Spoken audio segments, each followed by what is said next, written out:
नमस्कार. मी ॲडव्होकेट सुनील नानासाहेब करपे. महापुरुषांचा जागर ही व्याख्यानमाला मी अनेक वर्ष केली. अनेक महापुरुषांच्या जीवनाचा संदर्भ आपण जवळून पाहिला. अशाच प्रकारे त्या संदर्भात मी एक अद्ययावत ग्रंथालय, ज्ञानदा ग्रंथालय म्हणून सुरुवात केली आणि त्याच ग्रंथालयाचा एक भाग म्हणून संपूर्ण जगामधल्या वेगवेगळ्या महापुरुषांच्या जीवनावर आता चिंतन करण्याची वेळ आली.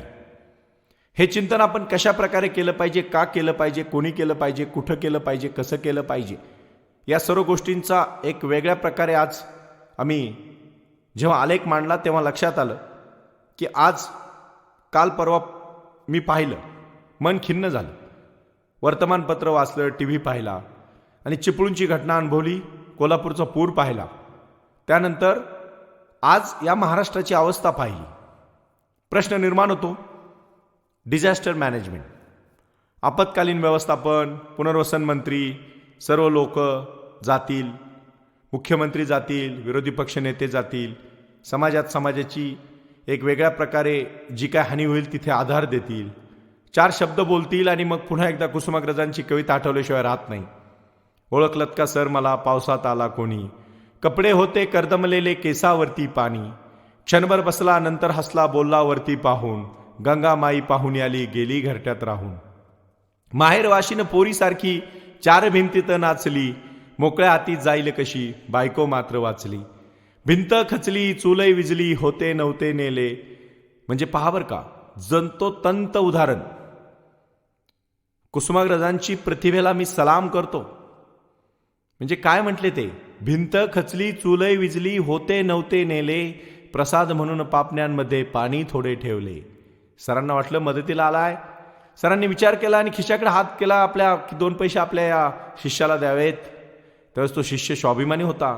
आत्ताच्या माझ्या चिपळूणच्या कोल्हापूरच्या बांधवांसारखा, भगिनींसारखा दमदार आणि कणखर बाण्याचा होता. तो उठून उभा राहिला आणि सांगितलं, खिशाकडे हात जाताच हसत हसत उठला, पैसे नको सर जरा एकटेपणा वाटला, मोडून पडला संसार तरी मोडला नाही कणा, पाठीवरती हात ठेवणी नुसते लढ म्हणा, पाठीवरती हात ठेवणी नुसते लढ म्हणा. वैचारिक दृष्टीने बाबांनो हे झाल्या बोलायच्या गोष्टी. प्रेरणा मिळेलही कदाचित, तो पुन्हा उभाही राहील. पण प्रश्न यावर थांबतो का हो? मला यावर थांबायचं नाही. आता या महाराष्ट्रातील हजारो तरुणांना मला आव्हान करायचंय. मला त्यांना सांगायचंय की आता पुन्हा एकदा गरज आहे शास्त्रज्ञाची, पुन्हा एकदा गरज आहे एका चांगल्या स्थापत्य शास्त्रज्ञाची की ज्याने आज या राष्ट्राला उभं करण्यामध्ये आपलं योगदान दिलं. त्या एका महापुरुषाचं चिंतन मी आता करणार आहे आणि तशी व्यक्ती मला आता तुमच्यातून पुन्हा उभी करायची आहे. तसा महान एक वेगळ्या प्रकारचा एक सायंटिस्ट, एक वेगळ्या प्रकारचा इंजिनियर, एक वेगळ्या प्रकारचा अभियंता मला निर्माण करायचा आहे. तो या तुमच्यामधून, आणि म्हणून मी एका अभियंत्याचं तुम्हाला आता उदाहरण देणार आहे. त्या अभियंत्याचं नाव आहे विश्वेश्वरय्या, ज्यांचा जन्मदिवस इंजिनियर दिवस म्हणून साजरा केला जातो. महाराष्ट्रामध्ये हजारो इंजिनिअरिंग कॉलेज आहेत. कोणी केले सुरू? 1982 साली महाराष्ट्राचे त्यावेळेचे मुख्यमंत्री सन्माननीय वसंतदादा पाटलांनी निर्णय घेतला. अरे 7वी शिकलेल्या दादांनी एवढी दूरदृष्टी पाहिली की चांगले इंजिनियर्स आणि चांगले डॉक्टर्स तयार झाले पाहिजे. दादा माफ करा आम्हाला, तुमची चांगली पाण्याखाली गेली दादा, तुमचं कोल्हापूर वाहून चाललंय, तुमच्या चिपळूणला दादा आता पुन्हा पाण्याने एवढं वेढलंय की ते माणसं मरतायत दादा, तिथे दर्या अगदी कोसळून जात आहेत, तुमची माणसं मरतायत दादा. दादा तुम्ही कॉलेज काढले पण इंजिनियर निर्माण होऊ शकला नाही, याचं मला दुःख वाटतंय. ही बोलायची गोष्ट नाही बाबांनो. मला काय फार हाऊस आहे म्हणून मी बोलत नाही. बोलतोय ते तुमच्या आमच्या माणसांना जगवण्यासाठी, वाढवण्यासाठी, घडवण्यासाठी. आणि त्याच्यासाठी 1955 मध्ये भारतरत्न या पुरस्काराने सन्मानित झालेले विश्वेश्वरय्या तेव्हा 54 वर्षाचे होते. त्यांच्या कर्तृत्वाचा कळस केव्हा झाला तर तो सेवानिवृत्तीच्या 44 वर्ष अविरत कार्य करत राहिले. ते आपल्याकडे आपण म्हणतो रिटायर झालं, संपलं, संपत नाही बाबांनो. तिथून पुढे खरंच सुरू होतं. कमवलेलं ज्ञान या समाजामध्ये मी दिलं पाहिजे. मला माझं घरदार, कुटुंब, बायका, पोरं याच्यापेक्षा पलीकडे गेलं पाहिजे. तुम्ही असा विचार का नाही करत? समाजाने तो विचार केला पाहिजे, मग तशा पद्धतीने झडलं पाहिजे, तशा पद्धतीने झिजलं पाहिजे. हा विचार मला आता तुम्हाला द्यायचा आहे. म्हणजे तुमच्या माहितीसाठी सांगतो, माणूस रिटायर झाल्यानंतर पुढचे 44 वर्ष कार्य करत राहिला आणि त्या व्यक्तीला भारतरत्न सर्वोच्च पुरस्काराने सन्मानित केलं. हा सर्व विषय कशावर आहे? If you feel that by gives this title I will praise your government you will be disappointed. I am fact finding man. Pandit Jawaharlal Nehru यांनी या विद्वानाला असे अभय दिले, कोणत्याही राष्ट्र संघटनेच्या संदर्भात आपण मुक्तपणे आपली मती व्यक्त करा. म्हणजे दीपस्तंभासारखं त्यांनी भारतरत्न देताना सन्मान व्यक्त केला. सर मोक्षकुंडलम, पावर का, सर मोक्षमुंडम विश्वेश्वरय्या हे 100 वर्षांचे झाले. जीवनाची अशी सुदीर्घ आणि प्रदीर्घ सोनेरी सायंकाळ कोणताच्याही अनुभवाला येत नाही. पण या भीष्माचार्याला ती आली तेव्हा त्यांनी एका ओळीत आपले मनोगत व्यक्त केले. It is better to work out than rust out. झिजलात तरी चालेल बाळांनो, झिजलात तरी चालेल पण गंजू नका. त्यांनी हा युवा पिढीला संदेश दिला. माझ्या चिपळूणच्या बांधवांसाठी डोळ्यात पाणी आणून रडण्यापेक्षा त्या ठिकाणी पाण्याची अशी व्यवस्था करा की किती पाऊस झाला तरी अशा प्रकारे लोकांना त्याची हानी पोहोचणार नाही. अहो दुष्काळी भाग आहे आपल्याकडे, काही करा ना त्या पाण्याची साठवण. जाऊ द्या ना दुष्काळी भागात ते पाणी. मी ज्या तालुक्यातून येतो तो तालुका अखंड दुष्काळी तालुका आहे, पारनेर तालुका महाराष्ट्राचा. आजही त्या तालुक्यात 70% भागाला शेतीला पाणी नाही, प्यायला पाणी नाही, टँकरनी पाणी पोहोचलं जातं. आणि आज आपल्या या भागात आपण पाहतोय काय घटना आहेत, काय दुर्घटना आहेत. किती दिवस इतिहास नसतो उघडायचा बाबांनो. मी तुम्हाला पुन्हा सांगतो विश्वेश्वरायांचं वाक्य. ते म्हटले it's better to work out than rust out. म्हणजे झिजलात तरी चालेल पण गंजू नका. बुद्धी तुमची कधीच गंजून देऊ नका. आणि म्हणून विश्वेश्वरय्या हे जन्माने मोठे नव्हते, ते प्रयत्नाने मोठे झाले. प्रखर बुद्धिमत्ता, अदम्य उत्साह, लोकोत्तर तत्वनिष्ठा, अखंड वाचन, चिंतन, संशोधन आणि कामाचे डोंगर उभे करणारी धडाडी हे त्यांचे गुण विशेष होते. लिहून घ्या हे गुण. भाषणं नुसती वाचायची नाही, आता भाषणं आत्मसात करायची तुम्हाला. मी तुम्हाला सांगतोय पोट तिडकीने, कुठल्याही प्रकारे स्वार्थ न ठेवता मी हे जे तुमच्यासाठी चिंतन करतोय, मनन करतोय, माझे मत मांडतोय. एक तरी विश्वेश्वरय्या घडला पाहिजे. दादा मी तुमचा शिष्य आहे. काँग्रेस पक्ष तुम्ही उभा केला, महाराष्ट्राचे तुम्ही मुख्यमंत्री झाला, राज्यपालही झाला, पण तुमच्या या भागामध्ये तुम्हीच महाराष्ट्राला इंजिनिअरिंग कॉलेजची देणगी दिली.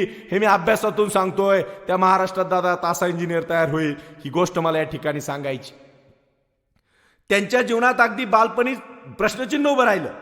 योगायोगाने त्यांच्या पुढे आली तसे अनेक प्रसंग, अनेक अडचणी त्यांनी सहज, अतिशय आनंदाने, सहज म्हणजे अगदी हसऱ्या चेहऱ्याने स्वीकारल्या. मोठी मोठी माणसांचं असंच होतं. आपण म्हणतो मी झडपीत शिकलो, मला शाळा नाही, शाळा आहे तर मला चांगलं घर नाही, म्हणजे लाईट आहे तर दिवा नाही, दिवा आहे तर लाईट नाही. अरे पण दोन्ही असून तुझी इच्छा कुठे आहे? किती जण ठरवतात की मी घेतलेल्या ज्ञानाचा उपयोग मी समाजासाठी करील, राष्ट्रासाठी करील, मानव जातीच्या उद्धारासाठी करील. डिग्र्या लोक घेतात लग्न करायला, नोकरी मिळवायला, बस. याच्या पलीकडे किती तरुण विचार करतात हो. आज का जर तुम्ही विचार करताय तर मग का नाही तुम्ही हे सगळे प्रश्न सोडू शकत? तुम्ही म्हणता गव्हर्नमेंट मदत करा. गव्हर्नमेंट कोण आहे? तुम्ही आम्ही म्हणजे गव्हर्नमेंट आहे बाबांनो. किती दिवस तुम्ही दुसऱ्यावर डिपेंड राहणार आहात? अजिबात डिपेंड राहू नका, अजिबात अवलंबून राहू नका. स्वाभिमानी बना, मग तुमचं राष्ट्र आणि भविष्य उज्ज्वल आहे. ही गोष्ट मला या ठिकाणी सांगायची. विश्वेश्वरय्यांनी काय केलं, विश्वेश्वरय्यांनी किती मोठं काम केलं, हा आदर्श डोळ्यापुढे ठेवा. पण तुमच्यात आता विश्वेश्वरय्या घडवा. मी सांगतो निसर्गावर ज्याची कमांड आहे असा माणूस जरी जगात निर्माण झाला तरी निसर्गाने त्याचं रूप दाखवल्यानंतर आपल्याला त्याला वेगळ्या प्रकारे वैचारिक फाईट करता आली पाहिजे, तात्विक फाईट करता आली पाहिजे आणि त्याला न्याय देता आला पाहिजे. विश्वेश्वरय्यांचं जीवन कष्टाने सुरू झालं. त्यांनी गरिबी पाहिली, गरिबी अनुभवली, पण त्याच्याबद्दल तक्रार करत बसले नाही. अरे पोटभर अन्न नाही, अंगभर वस्त्र नाही, मुलांना शिक्षण नाही, जीवनाला अर्थ नाही. या दर्शनाने मोक्षमुंड विश्वेश्वरय्यांचा मुलगा एकदम गंभीर झाला. त्याने नुकताच वादळी पाऊस पाहिला होता. तो त्या दारिद्र्याने विच्छिन्न होऊन जीवन जगत होता. मला पुन्हा विश्वेश्वरय्या निर्माण झाला पाहिजे या महाराष्ट्रात. त्याला कोडे पडले. निसर्गाच्या अंगी एवढी शक्ती असताना मानवी जीवन असे केविलवाने का व्हावे? निसर्ग सामर्थ्याचा उपयोग आपले जीवन संपन्न करण्यासाठी आपण करू शकत नाही का? सर मोक्षकुंडल विश्वेश्वरय्यांनी पुढचे 90 वर्षाचे आयुष्य फक्त याच एका ध्यासासाठी त्यांनी जीवन समर्पित केलं. तुम्हाला माहिती आहे वर्गीस कुरियन, ज्यांना परदेशामध्ये नोकरी करण्याची संधी मिळाली, पण ते थोड्या इंटर्नशिपसाठी आनंद गावात गेले गुजरातमध्ये, आणि मग तिथे आयुष्य त्यांनी दुधासाठी धवल क्रांती केली आणि त्या माणसाला धवल पुरुष म्हणून आज जगाने ओळखलं. एक एक प्रश्न घ्याव, करा त्याच्यावर चिंतन, लागा कामाला. माझं जीवनाचं ध्येय मी ठरवलंय. अनेक महापुरुष मोठे होऊन गेले, तसेच महापुरुष आता समाजात घडवायचे. एक पुन्हा कोणीतरी गांधी तयार झाला पाहिजे, एक पुन्हा कोणीतरी टिळक तयार झाले पाहिजेत, एक कोणीतरी बाबासाहेब घडला पाहिजे की जो पावाचे तुकडे खाऊन माझ्या बांधवांसाठी मी झोपलेला बांधव समाज उठवण्यासाठी झटला पाहिजे. आणि त्यासाठी आता या दगडाच्या देशाला आता माणसाचा देश करून उभं केलं पाहिजे. प्रश्न निर्माण होतो त्या केविल आणि माणुसकीचा. मला एक गोष्ट सांगायची. 15 सप्टेंबर 1861 या दिवशी त्यांचा जन्म झाला आणि 14 एप्रिल 1962 या दिवशी त्यांनी इहलोक सोडला. आजच्या कर्नाटकात म्हणजे पूर्वीच्या म्हैसूर राज्यात मदनहळ्ळी नावाचे एक खेडे त्यांचं जन्मगाव होतं. आंध्र प्रदेशातील मोक्षकुंडलम हे त्यांच्या म्हणजे पूर्वजांचे गाव. म्हणजे पूर्वी त्या काळामध्ये त्या भागामध्ये लोकांना गावावरूनच आडनाव मिळायची. श्रीनिवास शास्त्री म्हणजे त्यांचं आता हे बालपण सगळं तुम्हाला माहिती आहे. शुद्ध बीजापोटी फळे रसाळ गुमटे अशी मन तुकाराम सांगून गेले. तसे त्यांचे आईवडील चांगले, मुलगाही चांगला निर्माण झाला, परंतु त्यांनी कुशाग्र बुद्धिमत्ता, विनम्रता आणि शिस्त यांचे मुलाचे वैशिष्ट्य मुलाने आत्मसात केले आणि एकही क्षण त्याने अपव्यय केला नाही. आयुष्यामध्ये ज्याला वेळेचं महत्त्व कळालं तोच जिंकला. विश्वेश्वरय्या लहान असतानाच वडिलांना म्हणजे देवाज्ञा झाली. वडील वारले, त्यांचे मृत्युमुखी पडले. आईचे सौभाग्य हरवले, घर उघडे पडले. आपल्या हुशार मुलाला पुढे शिकवता येणार की नाही हा माऊलीला प्रश्न पडला, परंतु नियती कधी कधी अशा ठिकाणी उभी राहते. तो प्रश्न सुटला. मुलाच्या शिक्षणात कुठेही खंड पडला नाही. 1875 साल उजेडले त्यावेळेस विश्वेश्वरय्या 14 वर्षाचे होते. बंगलोरला त्यांचे एक काका होते. काकांकडे राहून पुढे शिक्षण घ्यायचे ठरले. मुलाच्या मनात विचार आला. आईने त्याला बोलून दाखवला. एवढेच म्हणाली, काकांची परिस्थिती आपल्यासारखीच, मुला कशाला त्यांच्यावर भार टाकतोस. लगेच मुलाने एक पर्याय सुचवला. मी काकावर कसलाही भार पडून देणार नाही आई, काम करीन, शिकवण्या घेईन, मला पण शिकायचंय. मला शिकण्याची जिद्द त्याने पुढे ठेवली आणि मग तो शिकत राहिला. पहा बर का, म्हणजे महान माणसांना सुद्धा, म्हणजे अब्राहम लिंकन सुद्धा ज्यावेळेस त्यांना त्यांची आई वारली, एक्सपायर झाली, तेव्हा वडिलांनी दुसरं लग्न केलं. दुसऱ्या आईने मुलाची ओढ पाहिली आणि अब्राहम लिंकन चुली समोर बसून अभ्यास करत होते. तर त्यावेळेस अब्राहम लिंकननी सांगितलं, आई मला दिसत नाही, अंधार पडत चाललाय, तर त्या चुलीला अजून जाळ घाल. आईने सांगितलं, अरे बाळा तो पदार्थ करपेल. पण त्यावेळेस अब्राहम लिंकनने सांगितलं, आई पदार्थ करपला तरी चालेल, पण माझं जीवन ज्ञानाभावी करपलं नाही पाहिजे ग. आणि अशी भूमिका अर्थ घातली. म्हणूनच लोकांनी लोकांसाठी लोकशाही निर्माण करणारा लोकनेता अब्राहम लिंकनच्या रूपाने अमेरिकेने पाहिला. तुम्हाला मला विसरून चालेल का हो? आज आपल्याला किती सोयीसुविधा मिळतात, आई वडील किती कष्ट घेतात आपल्या मुलांसाठी, आणि मुलं किती त्याच्यासाठी आत्मसात करतात, ही गोष्ट अभ्यासासारखी आहे. लोक म्हणतात मोठी मोठी माणसं मोठी होऊन गेली. अरे तुम्ही सुद्धा मोठी होऊ शकता बाबांनो. मोठ्या माणसासारखे एक तरी गुण आत्मसात करा. का नाही तुम्ही मोठे होणार? 100% तुम्ही मोठे होणार. 1975 मध्ये बँगलोरमध्ये सेंट्रल कॉलेजमध्ये त्यांनी नाव नोंदवलं. पुन्हा मागेळून पाहिलं नाही. काकांच्या मदतीने एका सरकारी अधिकाऱ्याच्या मुलांची शिकवणी मिळवली. काकांचे घर, कॉलेज आणि शिकवणीची जागा 15 किलोमीटरचं अंतर. तो माणूस रात्रंदिवस चालत राहिला. रोज एवढे अंतर चालत होते. कधी आळस नाही, कंटाळा नाही, थकवा नाही, चाल ढकल नाही, आजार नाही, रजा नाही. असा प्रकार एकही दिवस घडला नाही. वर्गात श्रवण, घरात वाचन, चालता चालता चिंतन, असा एकूण दिनक्रम असायचा. आपल्या आरोग्याचे आणि दीर्घायुष्याचे रहस्य सांगताना ते सांगून जातात कधी कधी मस्करीमध्ये. रोज सकाळी मी पायी चालतो. ते एकदा म्हणाले होते, I walk my way to good health. मी चालतो माझ्या जीवनात फक्त माझ्या चांगल्या आरोग्यासाठी, आणि म्हणून तुम्ही सुद्धा चाललं पाहिजे. सेंट्रल कॉलेजचे प्राचार्य चार्ल्स ऑट्स यांचा बुद्धिमान आणि आदर्श विद्यार्थ्यावर जीव जडला. काय असतं माहितीये का, इंग्रजांनी आपल्यावर खूप वर्ष राज्य केलं, काही शंका नाही. पण इंग्रजांनी चांगली माणसं हेरली पहा. जेव्हा जेव्हा चांगलं होत गेलं तेव्हा तेव्हा इंग्रज पाठीमागे उभे राहिले आणि त्यांनी चांगल्या लोकांना शक्ती पण दिली. म्हणजे पहा, अशा ज्ञानी विद्यार्थ्यावर प्राचार्यांचा जीव जडला. प्राचार्य त्या उंचीचे होते. आत्ताचं मला काय कोणावर टीका करायची नाही, पण प्राचार्याचा विद्यार्थ्याची गाठच पडत नाही. असे काही विद्यार्थी त्यांना कॉलेजचे प्राचार्यच माहीत नाही. डिग्री फर्स्ट क्लास, पण प्राचार्याचं नाव माहीत नाही. प्रश्न पडतो, काय शिकला असेल, आणि जर शिकला तर मग कुठं हुकला? नोकरी मिळत नसेल. MA झालेला मुलगा म्हणतो शिपायाची नोकरी द्या, मग MA पर्यंत तू काय करत होता? प्रश्न निर्माण होतो. तुम्ही फक्त डिग्र्या घेऊ नका, त्याचा अभ्यास करा, चिंतन करा, मनन करा, विषयामध्ये निपुण व्हा बाबांनो. मग तुम्ही तुमचा त्या क्षेत्रात तुम्ही मुसाफिरी करा, मग तुम्हाला कोणीही अडवणार नाही. आजही चांगल्या लोकांची गरज आहे. मी आज तुम्हाला आयुष्यात एक गोष्ट या ठिकाणी सांगू इच्छितो विश्वेश्वरयांची. नोट करा ही गोष्ट. महापुरुष आता मी शिकवतोय, महापुरुष मी घडवतोय, महापुरुष मी आता वाढवतोय. पुन्हा मला चिपळूण नको, पुन्हा मला वाळीन नको, माळीन गाव नको, पुन्हा मला आता या ठिकाणी कोल्हापूरचा पंचगंगेला असा पूर नको. महाराज शाहू महाराजांनी या नगरीला उभं केलं. आजही रंकाळ्याचं ते पाणी पाहिलं की लोकांना असं एकदम वेगवेगळ्या प्रकारे ताकद अंगात येते. पण पाण्यामुळे जनावरं मेली बाबांनो, जनावरं मेली. गोरगरिबांची घरं पोरकी झाली. थोडंफार कष्ट करून किडूक माडूक कमवलेलं पाण्यात वाहून गेलं, डोळ्यात अश्रू पाहिले. कशाला ही दयनीय अवस्था करता हो तुम्ही? द्या ना आपल्या मुलाबाळांना कसून शिक्षण, द्या ना त्यांना स्वप्न, आणि घडू द्या ना त्यांना ही क्रांती. पुढचा विचार नीट लक्षात घ्या. आता प्राध्यापक हा एक वेगळ्या प्रकारचा विचार त्यांच्या मनात आला. अभ्यासाच्या क्षेत्रातही नव्या वाटा शोधून काढणे हा त्यांचा मुक्त छंद होता. ते सगळे जीवनकाव्य मुक्त छंदात म्हणजे त्यांनी एकदम ओढून घेतलं.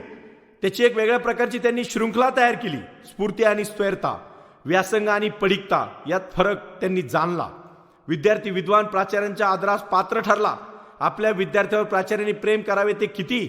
आपला सेवाकाल संपून इंग्लंडला गेलेल्या त्या प्राचार्यांनी आपल्या मृत्यूपत्रात या विद्यार्थ्याचा उल्लेख केला. काय उल्लेख केला बघा बर का. म्हणजे कल्फलिंग्स, मनगटाभोवती शोभणाऱ्या फितीसारखी एखादी शोभिवंत वस्तू आपल्या पश्चात आपल्या विद्यार्थ्याला द्यावी अशी अपेक्षा एका प्राचार्याने इंग्लंडवरनं मृत्यूपत्रात लिहून ठेवली. आणि माझ्या नवऱ्याने ही मृत्यूपत्रात लिहिलेली गोष्ट पूर्ण करण्यासाठी ती धर्मपत्नी भारतात येऊन विश्वेश्वरायांच्या हातामध्ये नवऱ्याने मृत्यूपत्रात लिहिलेलं ते जे थोडक्यात आपण त्याला आजच्या भाषेत म्हणू एक वेगळ्या प्रकारचं कडं, ब्रेसलेट, ते त्यांनी त्यांच्या हातात घातलं. धन्य ती गुरुपत्नी. म्हणजे नवऱ्याचं इथं सरण जाळण्याच्या आत पोरं आणि बायको प्रॉपर्टीच्या वाटण्यासाठी भांडणं करणारी या महाराष्ट्राने या भारताने पाहिली. आणि इंग्लंडमध्ये गेलेल्या प्राचार्यांनी आपल्या विद्यार्थ्यावर प्रभावित होऊन त्यांच्या आवडती हातातलं त्यांचं ब्रेसलेट मी मेल्यानंतर माझ्या लाडक्या विद्यार्थ्याला ते नेऊन दे हे मृत्यूपत्रात जेव्हा लिहिलं तेव्हा ते पूर्ण करण्यासाठी विनोदाचा प्रसंग नाही बाबांनो. प्रसंग आहे त्यागाचा, प्रसंग आहे समर्पणाचा, आणि प्रसंग आहे गुरु शिष्याच्या नात्याचा. 1880 मध्ये विश्वेश्वरायण पदवीधर झाले. त्यांनी म्हणजे त्या काळी शिकणारे थोडे होते, पण जे शिकत होते ते मार्मिकतेने शिकत होते, अभ्यासपूर्वक शिकत होते, घडत होते, वाढत होते. आणि मग त्यांनी जीवन सुरू केलं.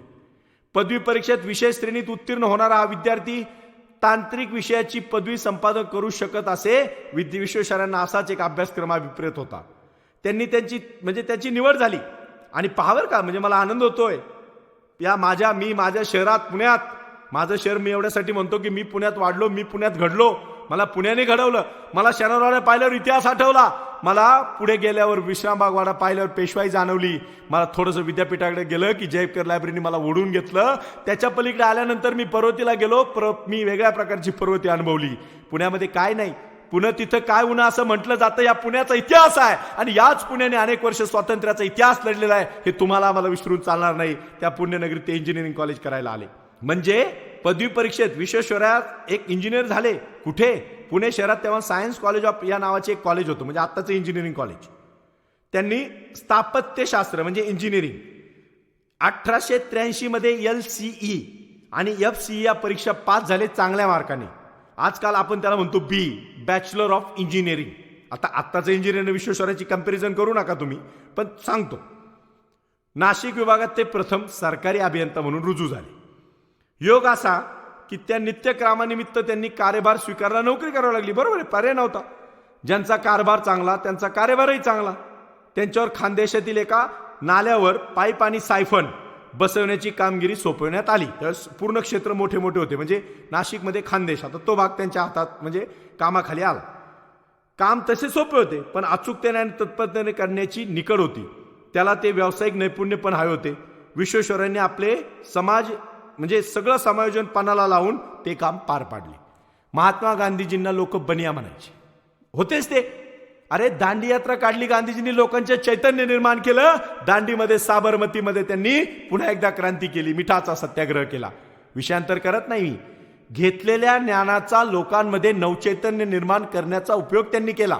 विश्वेश्वरय्या काय फक्त इंजिनियर झाले, डिग्री मिळवली, नोकरी केली, रिटायर झाले, भारतरत्न मिळाला असं थोडंच आहे. अरे बाबांना आयुष्य झटलेत ते. नीट बघा, झाडाचा कळ सगळ्यांना दिसतो, झाडाची वाढ कळली पाहिजे.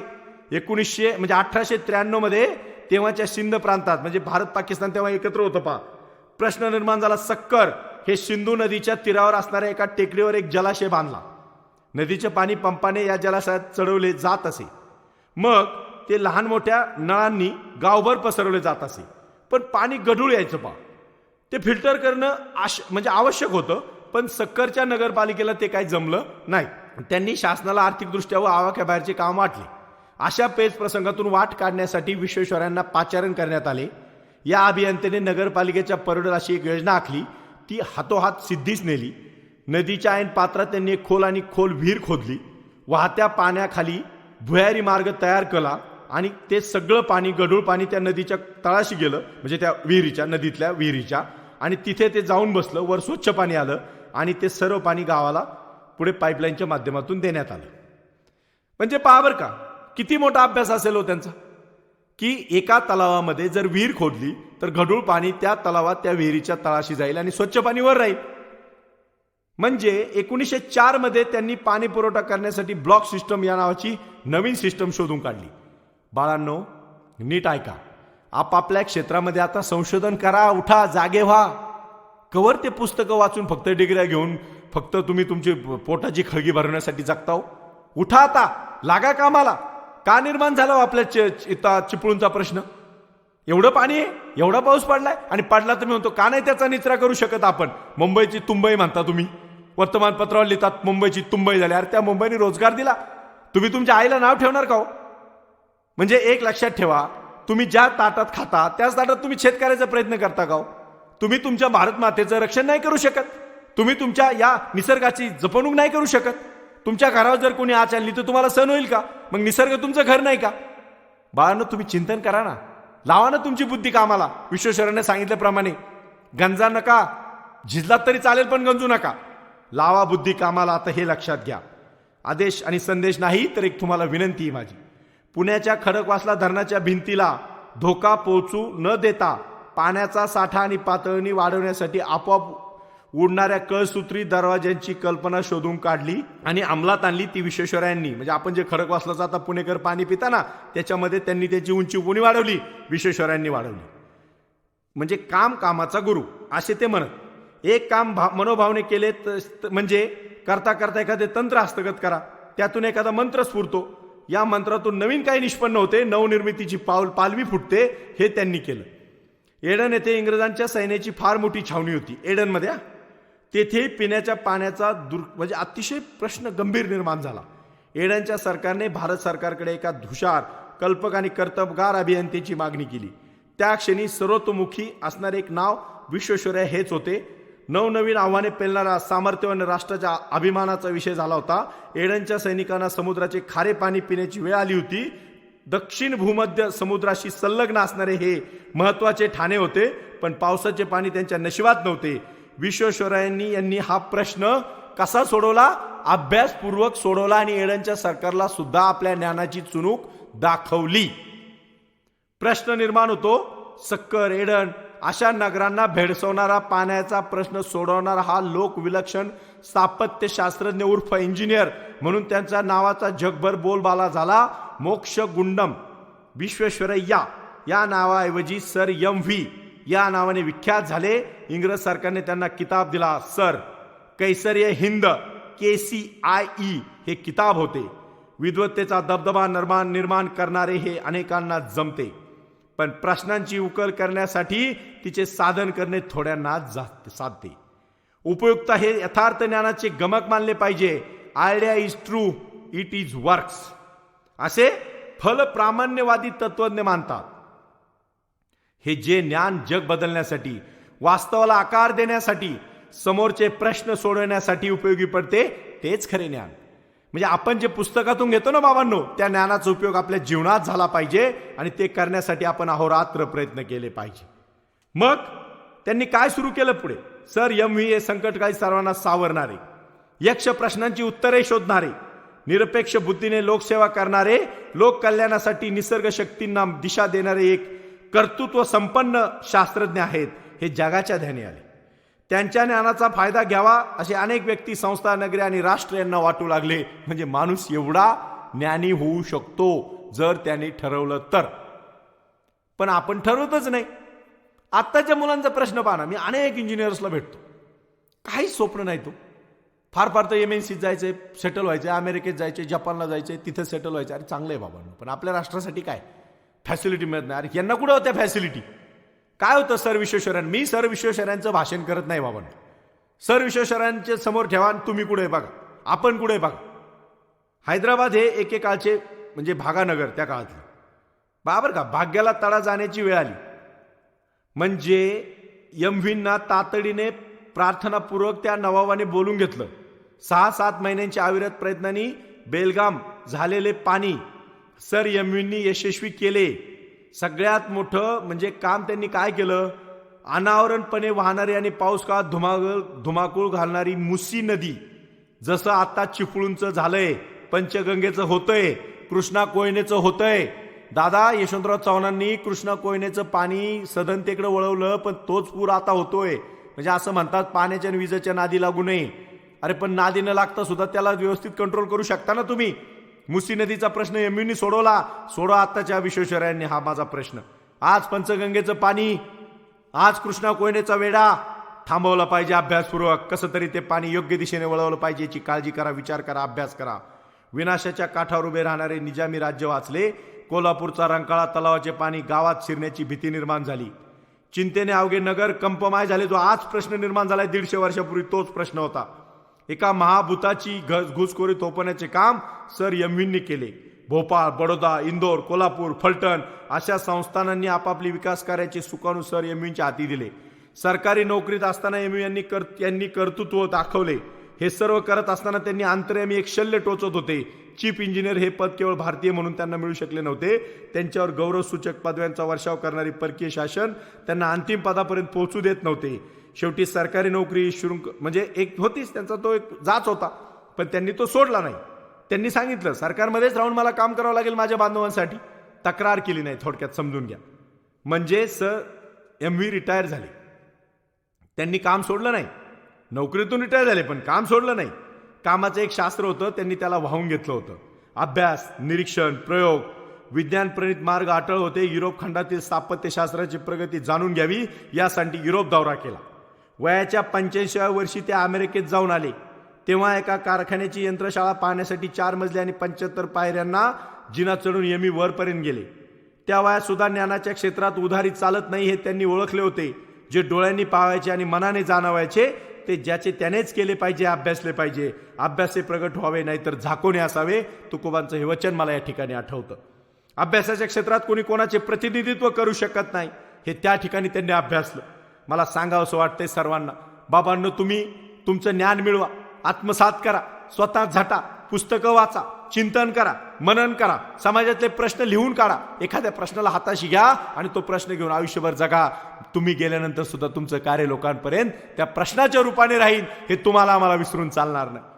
आणि मग सर MV 1909 मध्ये म्हैसूर राज्याचे मुख्य अभियंता म्हणून सूत्रे हाती घेतली. म्हैसूर राज्य म्हणजे आजचं तुम्हाला कर्नाटकमध्ये तुम्हाला सांगायला मला आवडेल. पाणी, दळणवळण, पाटबंधारे विभागात कायापालट केला. चांगला नेता मिळाला तर काय होऊ शकते. 1932 पर्यंत त्यांनी कावेरी योजना वेगवेगळ्या प्रकारच्या पूर्ण केल्या. आणि एक लक्षात घ्या, म्हैसूर पासून काही मैलांवर कृष्णराज सागर हे जगविख्यात त्यांनी अजस्त्र धरण बांधले. या धरणाची लांबी 8600 फूट आणि रुंदी 111 फूट आहे, उंची 140 फूट आहे. म्हणजे धरणाच्या डाव्या बाजूला 60 मैल लांबीचा एक कालवा आहे. तो आजही विश्वेश्वरय्या कालवा म्हणून प्रख्यात आहे. काय मला तुम्हाला सांगायचंय, विराट विद्युत निर्मिती, कृष्णसागर राज म्हणजे राजसागर, आज परिसरात अवतरलेले वृंदावन उद्यान, हे आजूबाजूला पसरलेले म्हणजे काय विश्वेश्वरय्यांचे कर्तृत्व तुम्हाला दिसेल पा यातून. आणि म्हणून बाबांनो असं काहीतरी काम करा. पिकणारी भूमी, तरारणारे मळे, लखलखणारे आनंद, असं एकदम आज तो कर्नाटकचा सदन भाग, त्यामध्ये त्यांचं खूप मोठं योगदान आहे. सर विश्वेश्वरय्यांसारखा माणूस केवळ अभियंता म्हणून किती काळ राहू शकतो. कदाचित लोकसेवा व्रताचा भाग म्हणून बराच काळ ते राहू शकेलही, पण एखाद्या उंचीचा माणूस, एवढ्या उंचीचा, जे स्थान विभूषित करतो त्या स्थानाला उंची निर्माण होते. काही लोकांमुळे खुर्ची म्हणजे पावर का, खुर्चीला कधी कधी किंमत येते त्या माणसामुळं, आणि कधी कधी माणसाला किंमत येते खुर्चीमुळं. आता तुम्ही लक्षात ठेवा, असे माणसं जेव्हा त्या पदावर जातात तेव्हा खुर्चीची पण किंमत वाढते. 1912 साली त्यांनी म्हैसूरचे दिवाण झाले, पण राज्याची सूत्रे हाती घेतली. पण त्यांच्या एक लक्षात आलं की ते काय कुठं स्वतःला बांधून घेऊ इच्छित नव्हते. त्यांनी सांगितलं, मी या जगाचा सेवक आहे, जिथे जिथं माझ्या ज्ञानाची गरज पडेल तिथे तिथं मी स्वतः उभा राहील. आणि त्यांनी कधीही म्हणजे कुठल्याही गोष्ट मोह पडून दिला नाही. पैसा त्यांच्या लेखी देव झाला नाही. त्यांनी फक्त त्यांच्या आयुष्यामध्ये हारतुरे, फुले, भेटवस्तू यांचा सडा पडला हो, पण त्यांनी कधी त्याच्यात ते रमले नाही. त्यांनी एकच गोष्ट ठेवली की मला माझं आयुष्य, माझं आयुष्य एक क्षण ना क्षण मला या माझ्या कार्यासाठी मला वाहून घ्यायचे, आणि हे माझं जे काही अभ्यास आहे, चिंतन आहे, हे सगळं मी समाजामध्ये आणणार, समाजाला त्याचा उपयोग होणार. म्हणून इटली, जपानमधून असे संशोधनकार निर्माण झाले, ते सुद्धा विश्वेश्वरय्यांचे शिष्य झाले. म्हणजे महाविद्यालयीन शिक्षणाचे मध्यवर्ती केंद्र म्हणून मद्रासला ते गेले. तिथे ते काय झाले, विद्यापीठाची स्थापना करू इच्छिणाऱ्या त्या गव्हर्नमेंटला ते भेटले. म्हैसूर विद्यापीठाची त्यांनी स्थापना केली. भद्रावती पोलाद कारखाना उभा केला. सिमेंट, कागद, साबण, आगपेट्या, म्हणजे उदबत्त्या या नित्यनियमांच्या वस्तूंच्या निर्मितीला चालना दिली. बंगलोर हे एक स्थापत्य महाविद्यालय सुरू केले. शेती सुधारणा व्हावी यासाठी त्यांनी अनेक योजना राबवल्या. लोकनेत्याने कसं असलं पाहिजे, आपल्या लोकनेत्याने आपल्या गावाचा, आपल्या तालुक्याचा, आपल्या जिल्ह्याचा, आपल्या राष्ट्राचा, आपल्या राज्याचा विकास करण्याची दूरदृष्टी ठेवली पाहिजे. नाहीतर नुसतं मी या पक्षाचा, मी त्या पक्षाचा, मी याला फोडीन, मी त्याला फोडीन, मी आमदार होईन, मी खासदार होईन, मी मंत्री होईन, पुढे काय? विकासाची दूरदृष्टी येऊ द्या की जरा मनामध्ये. म्हैसूरला म्हणजे आजही आपण पाहतो ना, हा विकास मी का सांगतोय, का मला कर्नाटकचा सारखा उल्लेख करावा लागतोय? कारण त्यांनी मातृभूमीसाठी केलंय, आपल्यासाठी पण केलंय.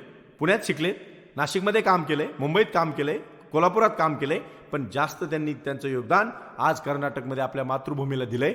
मला याचा आनंद होतोय. मला एवढंच सांगायचंय की जी माझी धडपड आहे त्यातून तसा माणूस घडला पाहिजे. आज आपल्याकडे इंजिनिअरिंग कॉलेज नाही का? मग सांगा बरं, विश्वेश्वरय्यानंतर तेवढ्या उंचीचा कोणता माणूस झाला आणि का नाही झाला? आणि जे झाले ते आता सुंजर पिचे सारखे गुगलमध्ये जाऊन तिकडे जाऊन काम करतायत. आपल्या तिथं काय? ठीक आहे, तो बिचारा तिकडे गेला, त्याला चांगले पैसे मिळाले असतील, त्याचं स्वप्न ते असेल, पण आपल्या भूमीसाठी आता मला इंजिनियर्स पाहिजे.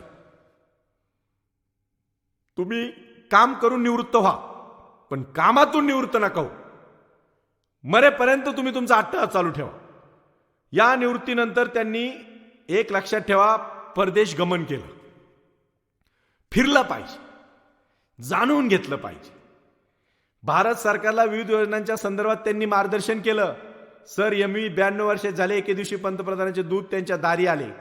अनेक राज्यातून वाहणाऱ्या गंगा नदीवर राज्यनिहाय पूल बांधण्याचा सरकारचा विचार होता. सर्व संबंधित जागांची पाहणी, जातीने पाहणी करून शासनाला मार्गदर्शक सूचना सर एम.व्ही.नी 92 वर्षी केल्या. नेहरू म्हणत, he is an engineer to integrity, character and म्हणजे काय, बोट नॅशनल आउटलुक. 1995 मध्ये राजेंद्र प्रसादांनी त्यांना भारतरत्न म्हणून गौरवले. 15 सप्टेंबर 1961 या दिवशी विश्वेश्वरय्यांची जन्मशताब्दी जगाने साजरी केली. त्यांना आलेल्या अभिनंदनपर पत्रात त्यांच्या म्हणजे छापाची तिकिटे होती. याच देही याच डोळा, हा सुख सोहळा एम.व्हीने पाहिला. आपल्याच आयुष्यात आपल्याच नावाची तिकीटं आपणच प्रकाशित करावी, 100 पार केली हो. पहा बरं का, भारतातील अनेक विद्यापीठांनी त्यांना सर्वोच्च पदव्या दिल्या. पूर्ण पुरुषाच्या पायी त्यांच्या वाहिल्या. 100 वर्षाचे कृतार्थ आणि जीवन संपन्न जगणाऱ्या या ज्ञान महर्षीला कौटुंबिक सुखाचे क्षण मात्र कमी लाभले.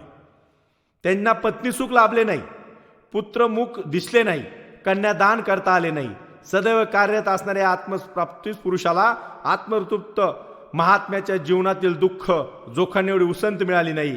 14 एप्रिल 1962 या दिवशी थोर पुरुषाने गेल्या शतकाकडे वळून पाहिले आणि मृत्यूची काठी टेकीत अमरत्वाकडे प्रयाण केले. प्राण गेले विश्वेश्वरय्यांचे, पण कार्य गेलं का? मरावे परी कीर्तिरूपी विरावे. विश्वेश्वरय्यांच्या कार्यातून, जीवनातून 5 मूलमंत्र घ्यायचे. पहिला मूलमंत्र, ज्ञान फक्त डिग्रीसाठी घ्यायचं नाही, ज्ञानाच्या मुळाशी जायचं. घेतलेलं ज्ञान राष्ट्रासाठी उपयोगात आणायचं. अखंड कार्यरत राहायचं. नोकरी मिळवण्यासाठी किंवा पोटाची खळगी भरण्यासाठी फक्त ज्ञानाचा उपयोग करायचा नाही. कधीही आयुष्यामध्ये थकायचं नाही. आणि शेवटच्या श्वासापर्यंत आपल्या ध्यासासाठी जगत राहायचं.